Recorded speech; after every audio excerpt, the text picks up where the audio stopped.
Oh, you damn right. You know what it is. Recruiting never stops. The recruiting hour this week is kind of sandwiched in between a couple of big commitments and a couple of other big commitments. Plus, there are more commitments coming later in the week. So, we're going to get you a little review and a little preview this week with the recruiting hour. That, of course, is Jason Sukamel of orangebloods.com. Get on over to Orange Bloods if you have not lately. Get signed up with Orange Bloods. People are digging that independent orangebloods.com. Here's your QR code. Get that 321 article. Jason's got it out. All the recruiting news and notes for what's happening. orangebloods.com. And we will get right to what happened with the first two commitments of the week and talk about the others as well. Before we do that, let's thank our great sponsor, Longhorn Wealth Management Group. That is John in the lower right corner, but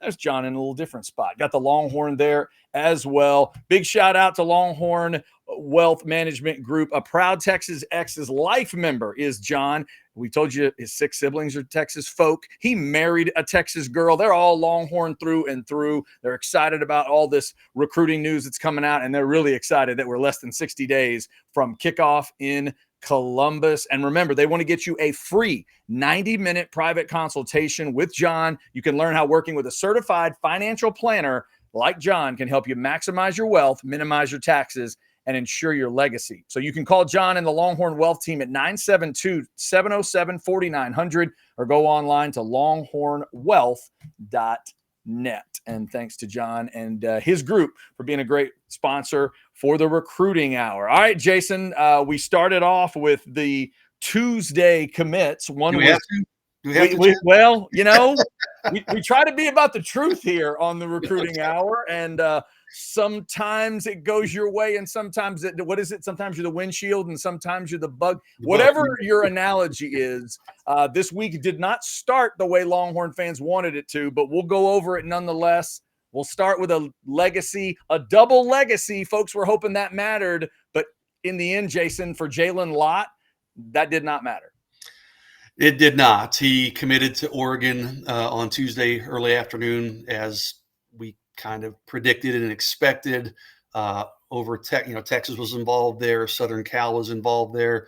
But it ended up being Oregon, which it kind of came full circle on this one. I mean, he's been favoring Oregon for a long time. I mean, I said this on the Modcast earlier this week. I mean, I talked to him back in the spring, and he said, hey, Oregon is my leader. They're my favorite team right now. So Oregon kind of held that pole position.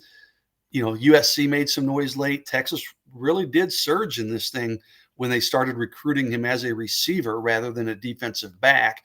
But it was always trending to Oregon. I don't think Oregon ever lost grasp of that top spot.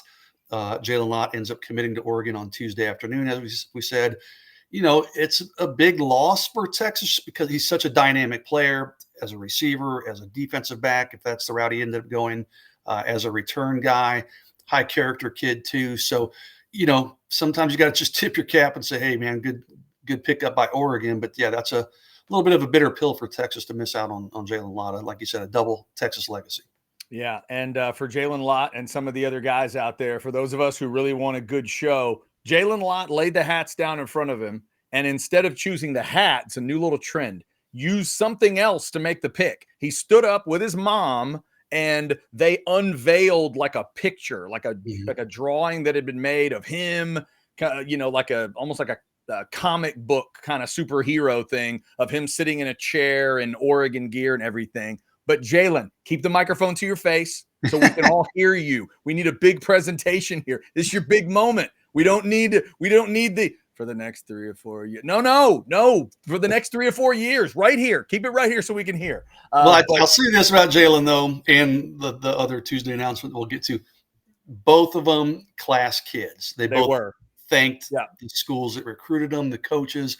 It's none of this crap where I'm not going to name names, but you pick up a hat and you do the fake out and throw it away. And I just don't like that, man. I'm old. I know I'm a crotchety old man, Chad, but I'm like, those coaches put a lot of time, a lot of energy, and they treated you, I promise, with respect and kissed your butt quite a bit in a lot of instances. So don't disrespect them like that. Jalen Lott, hat tip to you for the way you handled your announcement. Yeah, I completely agree. I'd rather have the soft spoken, a little uncomfortable than maybe like you said, some of the other stuff. Yeah, there were no dekes or double dekes or any of that stuff with Jalen Lott. And then, Jason, if that was the case with Lott, I agree with you. It was even more so the case with Braden Rouse. Let's go to the linebacker out of the state of Georgia.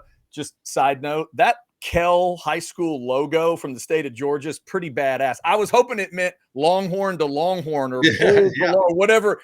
Stay in the family. That's a really cool logo that they've got there. But he sits down, Jason, and even more so lays out a lot of respect for all 4 schools. Ultimately, he ends up picking that other UT.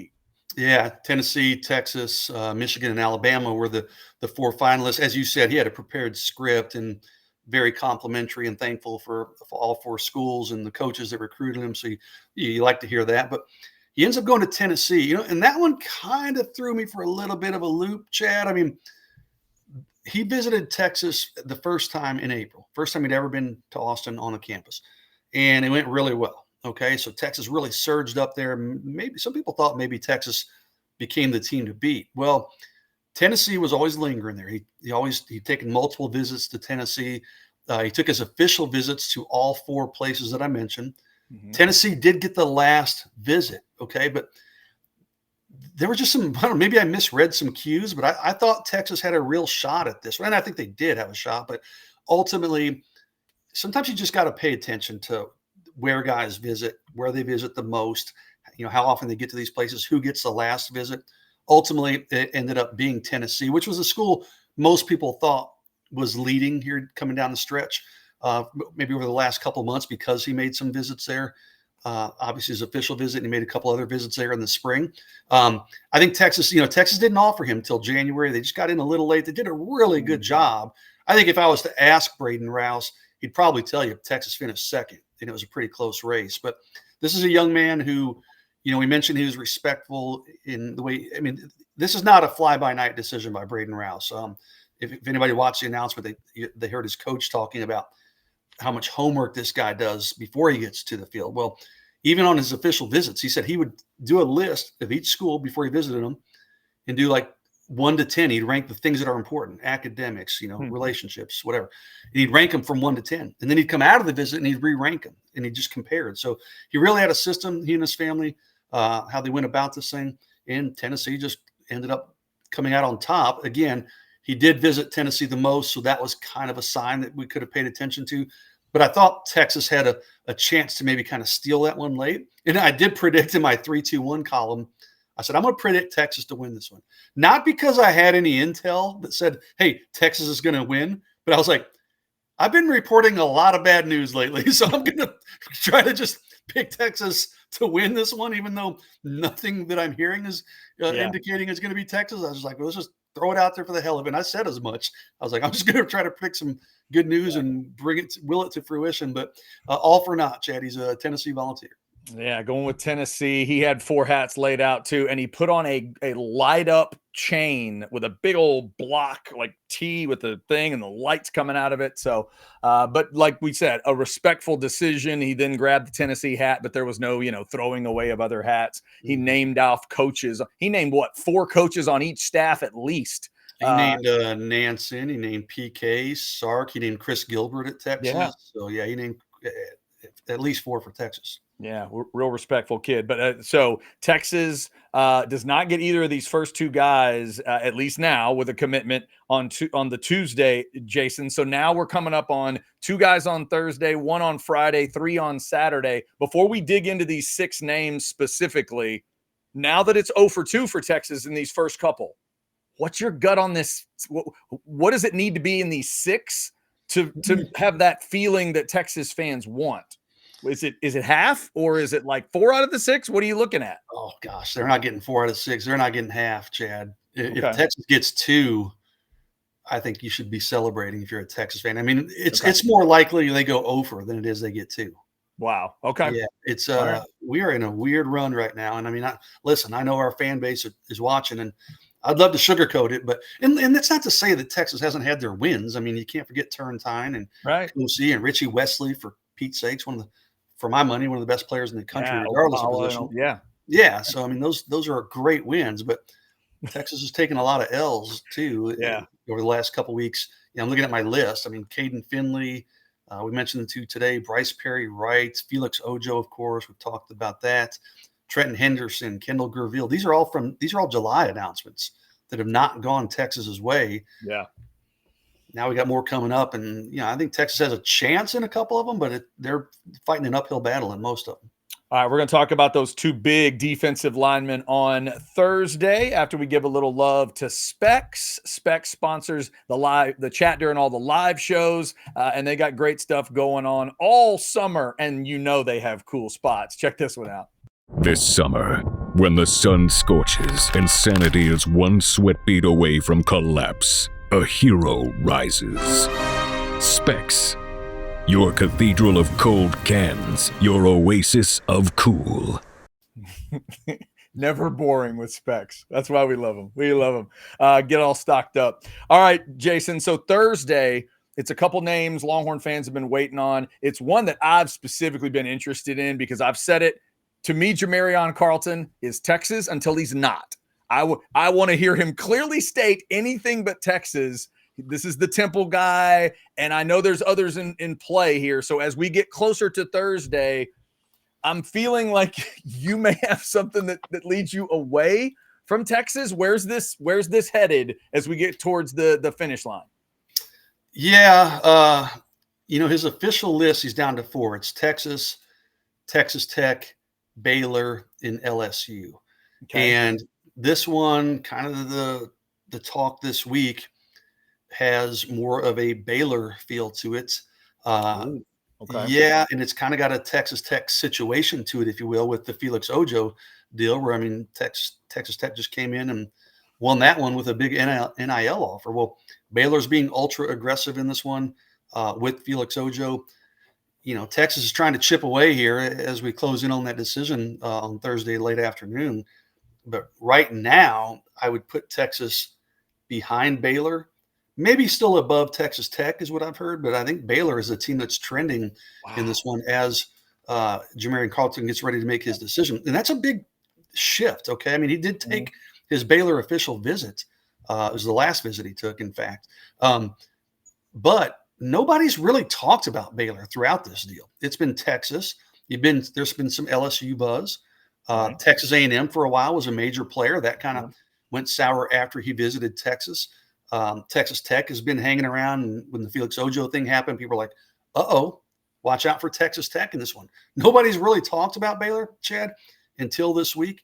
And now that appears to be where this one might be trending as we sit here and talk about it.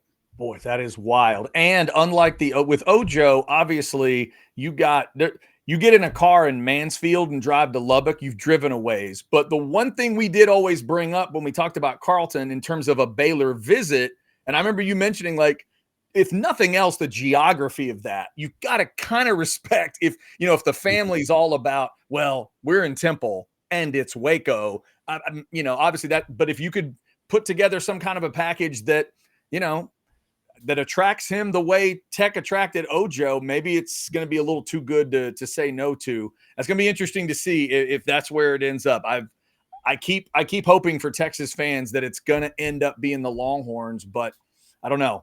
It's such a weird time right now. This one's kind of been a roller coaster ride for Texas. They've run hot, they've run cold. They're hot. Right. They're kind of running, I don't say cold this week, but cooling off from where they were previously. So it might not be over. I know he's going to announce on Thursday, but I mean, signing day, we all know, isn't until December. I think Baylor just maybe wants to make a statement in this one. Yeah. I don't know what kind of numbers we're talking about for Jamarion Carlton. I mean, this thing was trending so strongly towards Texas. He was supposed to visit A&M the weekend after his Texas official visit. Well, that visit came off the books, and what I was told, it was almost more A&M like, hey, don't worry about it, we're good, because they thought he was locked in for Texas. So did everybody else, including myself. Baylor has really made this thing interesting this week. So has Texas Tech. The Felix Ojo thing, people are comparing it to. The Felix Ojo thing, hey, I heard about that back in April, that Texas Tech offered him a substantial NIL offer. I heard it was Right. $5 million, ended up being 5.1. Jamarion Carlton, he's told me flat out he did not have. He took the Texas Tech visit the same weekend Felix Ojo did. Jamarion told me in the spring, because I have not talked to Texas Tech about NIL, so his situation is a lot different. Felix was always kind of, that NIL stuff with Texas Tech had been there. This stuff with Jamarion is all happening this week to some degree. Maybe last week, I guess, a little bit too. But this stuff's kind of moving.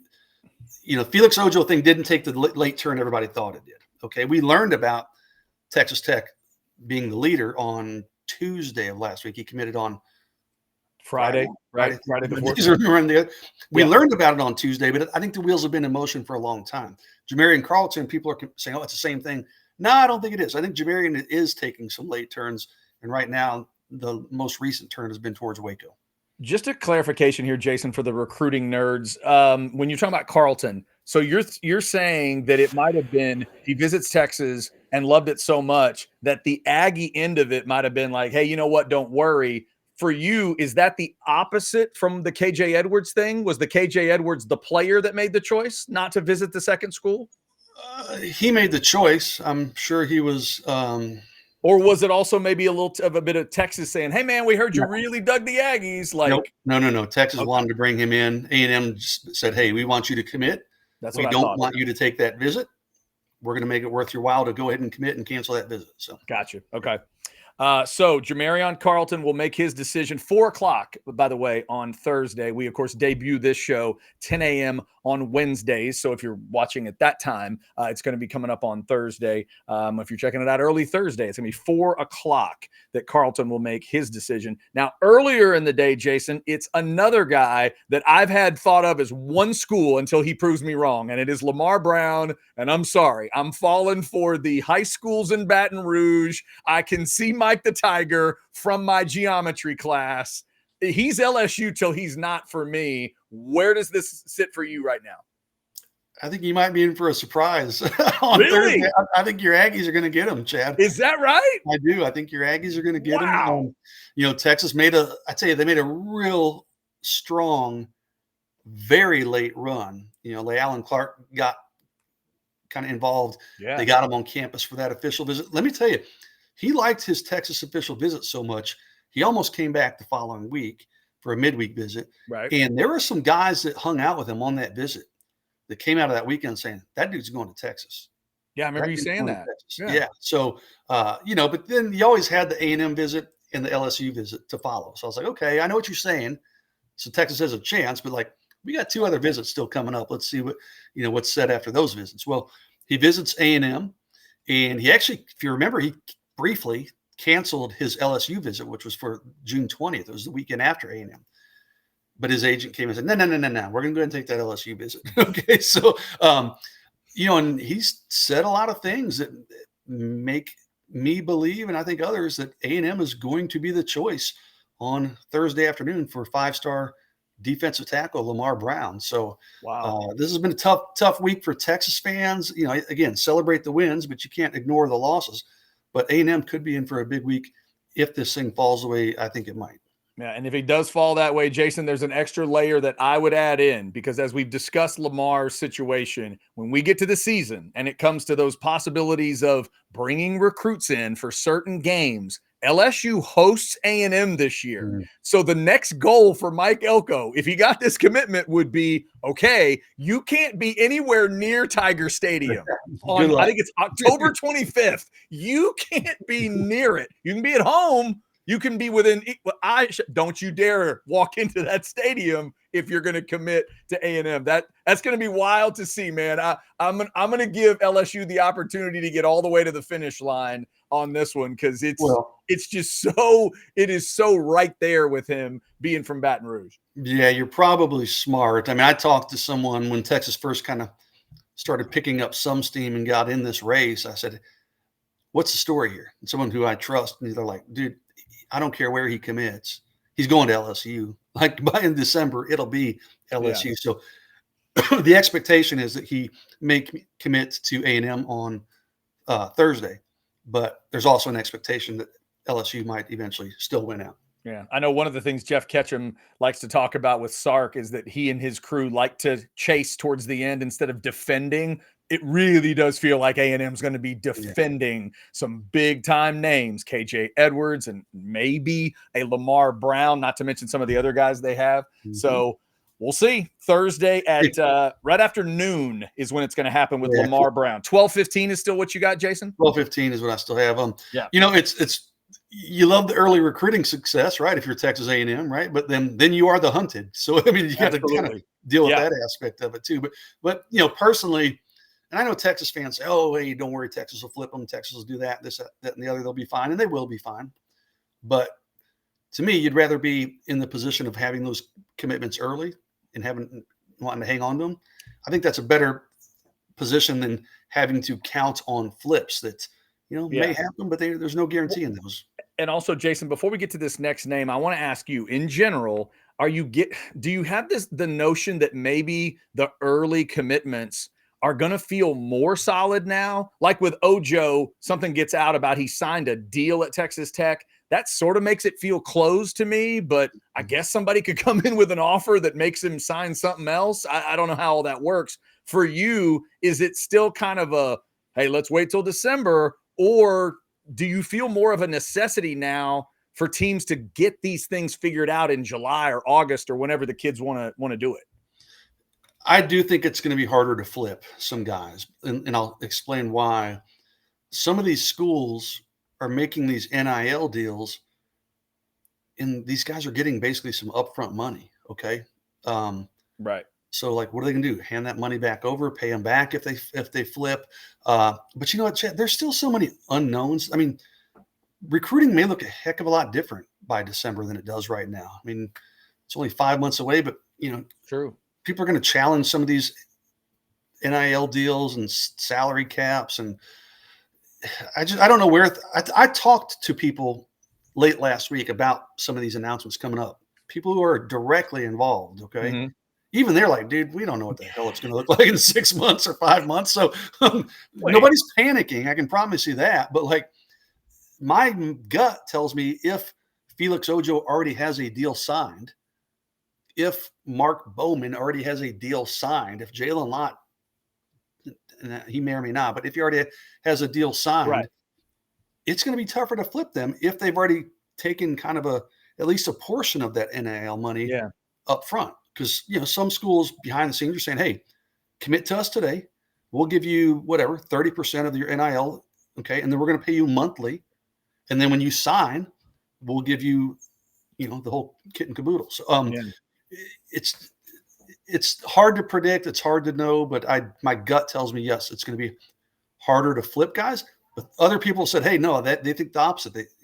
I've heard other sources say they think it's going to be wild. There are going to be all kinds of flips because teams are going to run out of money and not be able to pay some of these deals. So nobody really knows how it's going to unfold. How will Flipness be changed by this whole thing? It's going to be interesting. And by the way, Jason, if you're insinuating that college football hasn't figured this whole thing out, how dare you? How dare you insinuate that there might be lawyers involved or that college football might not have this all buttoned up? I can't believe you would say something. That everything's above the table too, right? So yeah, right. Oh, sure. Of course, it's all on top of the table. Everybody's like, everything's legal now, so it's fine. Okay, there's still some shady stuff that happens. I promise you. So. By the way, that makes everybody in the old school SEC nervous when they say that. What do you mean it's all above the table? We gotta have something under the table, don't we? They do. I promise you, they do. Yeah, right. If we can't hand a bag of money to somebody, I don't want to play the game. What are you talking about?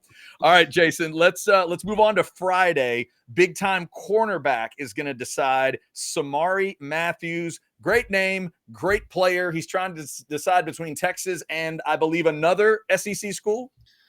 Yeah, for the most part, he's got Florida State involved, but it's really Texas, South Carolina. I can't even. I think is it Miami is the fourth one. That's sad. My brain's jumbled tonight, but today. But I think it's going to be Texas or South Carolina. I've heard kind of talks both ways. There are some things I talk to some people, and they say, "Hey, we think Texas, and here's why." And there's a couple things behind the scenes. I'm like, okay, that makes sense. But then I've heard from another source this week saying, hey, I've got some pretty good information here in Samari. I think he's still a little bit torn, but maybe leaning towards South Carolina. So Yeah. I'm kind of bucking the trend. I think more people are favoring Texas, but I'm telling you, Chad, the things I'm hearing make me think South Carolina has the lead going into Friday evening's announcement. So it'll come down to one of those two schools. Another guy, great player, top 50-ish player in the country, Mm-hmm. high character kid. I don't think we'll see a lot of shenanigans with him during his announcement. But yeah, it's looking like either Texas or South Carolina.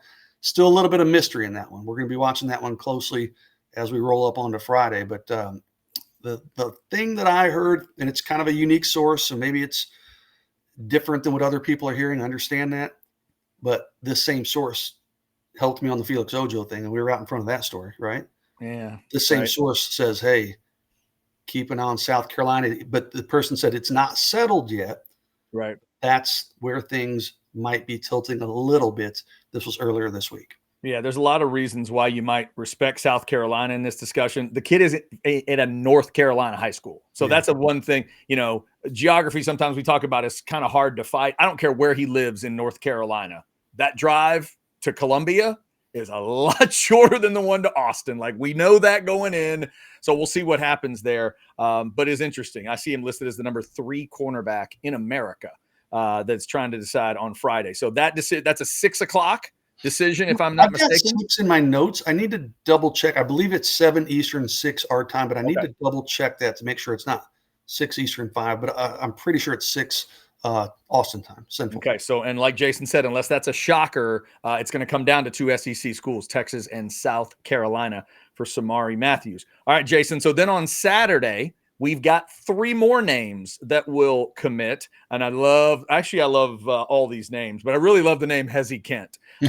Let's talk about Hezi. I see him listed as an offensive lineman, but I know you have told us he is a tight end, correct? Well, that's what Texas is telling him. They're okay. He was regarded as a tight end. Not everybody, but some services and moved him to offensive tackle because he's about 290. He's a big boy, Mm-hmm. So, but Texas is telling him, no, you're a tight end. You are a tight end all the way for us. That's what everybody else is telling him. Hezi, I think it's going to come down to Texas. Florida's involved there. Miami's involved there. He's a tough one to predict. He's what part of the country? He's out of Georgia. He's out of Georgia. Georgia kid. Okay. But I do think Florida State's involved there. So it's kind of the 3 Florida schools or Texas. Interesting. I would take the field over Texas, and I'd feel pretty comfortable doing that right now. So, I'm not saying it can't be Texas because Texas has given him a very unique pitch in terms of he is their top tight end on their board and how they would utilize him, so on and so forth. But my estimation right now, Chad, is that it's going to be one of those state of Florida schools. So then, to be clear, Jason, I'm seeing him as like a top 25-ish tackle in the country. Do you know if these other schools are strictly going at him as an offensive lineman, or maybe are they looking at it as maybe a tight end as well? I think everybody's talking about tight end. That's what he wants to play. I don't think Hezi Kent sees himself as a tackle. And we'll see. I mean, he can get to college and they put him on a nutrition program. Maybe he gets down to 260. But could go the other way. He gets up to 310. You're a tackle, dude. So you're our tackle at 310. Yeah. So we'll see. I think people are talking about tackle more projecting 2-3 years down the road because it's sometimes easier for these guys to put on muscle mass than it is to kind of lean up like that. But he fancies himself as a tight end. That's what schools are recruiting him as. Interesting. Okay, Hezi Kent. That will be Saturday. I don't have times on the Saturday guys. Do you have any times on those yet? No, I don't. Okay. I've been searching and I haven't seen those. I need to reach out to those guys directly and see if I can get those times. And by the way, gentlemen, if you're out there listening, remember, let's be respectful to Jason's schedule. All right, let's do this. How about early? How about like 11:30 Central Get time? all out of the way by noon. That'd be perfect. Jason would really appreciate it if y'all could go like 11, 11:30, 11:45. Just boom, boom, boom. That'd be great. All right, let's go to speaking of tight ends. How about Caden Prothrow, number 2 tight end in the country, according to some of the rankings, and he's out of Georgia as well, correct? He is big time receiving. He's kind of the opposite of Hezi Kent in terms of tight ends.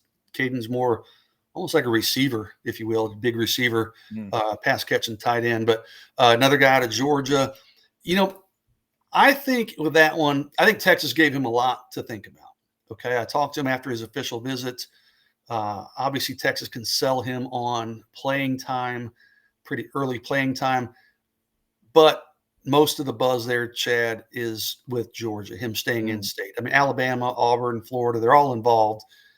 But ultimately, and the thing is, Georgia, I think, has 3 tight ends. So people are like, okay, is he going to go into that kind of room? Well, a lot of times that makes a lot of sense. I don't think Caden Prothrow's afraid of any of the guys in that room ahead of him, or committed before him, I should say. Yeah. So the information we have is probably trending towards Georgia in that one. But he did really, really like his Texas official visit.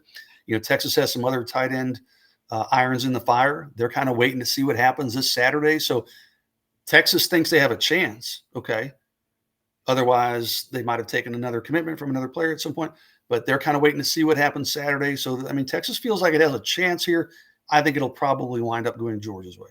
Yeah, you talk about certain feelings, Jason. I mentioned, you know, Carlton for me from Temple. It's like until I hear it's not Texas, I kind of feel like it's Texas. Lamar Brown goes to school right there in Baton Rouge. If you're telling me there's a badass tight end in the state of Georgia and the Bulldogs want that guy, that's one of those things where I'm saying, hey, that's red and black until I hear something different. If he's and it's a good point about how many guys are in the class, but I don't know that Georgia's scared of that, and I know the kid might not be. So that's one where, you know, that's a hell of a fight to me to get a tight end like that out of Georgia if the Bulldogs want him. Yeah, I mean, it's happened before. I mean, Texas did it with Justice, not tight end, but Justice Terry last year. Oh, that's true. Yeah, you're right. You know, maybe they can pull it off again. And one more name, defensive side of the ball on Saturday, Jason, is Calvin Thomas. Nice basic name. When you're a badass and have a good basic name, sometimes that can be cool too. Linebacker, and back to the state of Texas. This is a Cy Ranch kid, correct? Yeah, down in the Houston area. That's right. So, you know, he did visit Texas in June. Texas really likes him, but the chatter there is more on him leaving the state. Really? But yeah, he's a tough kid to read, though, because there's been a lot of Nebraska talk. There's been some North Carolina talk. Michigan was involved there. Not as much Texas talk, but Calvin really plays it close to the vest, so you don't get a lot out of him to begin with. And now with Texas missing on some of these other guys, do they kind of circle back to Calvin? We've got a couple days before he announces, still a few days, and say, hey, let's kind of re-engage here. Let's pick this up. Maybe we intensify things. So keep an eye on that one. I'm not predicting it to go Texas's way, Chad, but I'm keeping an eye on it as a possibility for a late shift, maybe in Texas's direction. Just kind of reading the tea leaves with the way some of these other things have fallen. Okay. Maybe Texas circles back and kind of, like I said, re-engages, picks up the intensity there. And I think that's when they could win if they do that. Right now, I'm not expecting it to happen, but I'm kind of putting it on the back burner as a possibility. So for you, your expectation would be Nebraska or North Carolina, or is it another school? I don't have a great read on that one, but I would think probably one of those two. One of those Nebraska seemed to have the most buzz, you know, the last week or so. But again, that's coming from a Nebraska source. Says, hey, they feel confident, you know. But he doesn't put much out there. He's a tough one to really gather a lot of clear intel on. But yeah, I would lean towards him going out of state at this point. Just a weird side thought here, but if somebody's considering North Carolina and Texas right now, is that one where Texas maybe puts Mac on the phone with the kid? Would that be beneficial in any way? I don't know. I'm not sure. SMU is another program he visited. I need to at least mention. And SMU's pulled off some impressive recruiting wins. So, I mean, don't put it past SMU to make a late run at that one as well. So, again, he's a hard one to read. He'll keep everybody guessing probably until he announces. Yeah, that Dallas money, it goes on top of the table now too. Right on top. Yes, exactly. Right on top of the table. The Dallas money, the Lubbock money. There's a lot of money now going to the top of the table. All right, so we've hit all 8 of these names. The first 2, again, from the Tuesday commitments. Do not pick Texas. Jalen Lott ends up picking Oregon, and Braden Rouse ended up picking UT, but it was Tennessee's UT that Rouse picked. Okay, Jason, so of these other 6 that we just laid out, if you can give the Longhorn fans a gift, you said it might be tough to get 2. I'm just asking for one name, one guy out of the 6. Is there one that you'd say, man, this is the one Texas fans want to hear about? Take that one to the bank. You think most likely or best player? Best player. Well, best player probably Lamar Brown, but that one's not happening. So It's Lamar. I'd say Okay. Samari Matthews is a really, really good player. I mean, he's a Okay. 5-star type player, and I think that one's probably the most likely to fall Texas's way as well. So let's just go with Samari Matthews. Okay. So Matthews to you is the best player that is the most likely to end up with Texas. Yeah, I think so. Him or Jamarion Carlton, but probably I'd lean Samari right now. Gotcha. All right. Yeah. Does Jamarion Carlton want the family to get in the car in Temple and go to Austin, or is it Waco? About halfway in between, right? So there Is it right? Yeah, right. It's still about 45 minutes each way, probably. Yeah. So. right. It's about in the middle. It's like an old school Southwest Conference battle here, possibly. So keep all that in mind. A lot going on this week as we get ready to wrap up the recruiting hour. All right, all the eight names, we got them all out there. Anything else, Jason, you want to throw out recruiting wise before we close up? No, I mean, there's other guys who don't have dates. These are the ones that we know are coming up. But a guy like Tyler Atkinson, the 5-star linebacker, Texas loses on Braden Rouse. Does that mean that Tyler Atkinson becomes more important for Texas? Probably so. So we're going to start watching that one a little more closely. I think Texas is very much in the hunt. So, we'll see. This thing's not unfolding the way Texas fans thought it might. I get it. But still a good class, and it'll come together. It's just kind of harder to predict right now how it'll come together. With some of these recent trends of guys going elsewhere. Now, one thing we can always predict is that Longhorn Wealth Management Group is a great sponsor, and they can help you as well. John and his crew, we were just talking about a couple things in that Dallas area, as Jason did mention SMU. John is a proud UT alum, as we always tell you. He served for 15 years up at the Dallas, Texas Exes chapter as a board member. Now he's leading the build out, as we've told you, in Collin County. So if you live in Collin County and you want to get involved, shoot John an email. He'll get you added to the chapter email list for all those upcoming Texas Exes events. And remember, the free 90-minute private consultation is available to you. Learn how working with a certified financial planner like John can help you flip any financial worries. You see what he did there? Into positive directions instead of maybe when things don't go a good way. Get them headed in a good direction. John can help you do that. Learn how to maximize your wealth, minimize your taxes, and ensure your legacy with insights gained from a consultation with John at the Longhorn Wealth Management Group. To take advantage of that free 90-minute consultation, call John and his team at 972-707-4900 or go online to longhornwealth.net. All right, there you have it. Recruiting hour for this week. Things not going the Longhorns' way so far in the week. Let's see how many of these other 6 guys they can get. Again, we debut on Wednesdays at 10. Thursday is the big defensive line day with Jamarion, Carlton, and Lamar Brown. For the very latest on what happens and the reactions to it and the quotes from all the guys that matter, check out orangebloods.com. Jason will have it all covered for you, and Catch and the crew and everybody reacting to it. Get over there. If you haven't signed up, it is a perfect time to get signed up. We also appreciate those of you that are liking, subscribing, and getting your notifications for Orange Bloods Live and checking out the content. Until next week in the recruiting hour, and again, we'll debut 10 a.m. on a Wednesday. We'll be right in the middle of SEC Media Days week, but nothing stops recruiting because recruiting never stops. We'll be talking about all the stuff that happens through Saturday, and then there'll be more commitments coming and flip discussions and all that good stuff. We might even have an agent telling us about somebody's contract, and we can talk about that too. You never know. Y'all take care until then. Until next week, it's Orange Bloods Live. Y'all take care. See ya.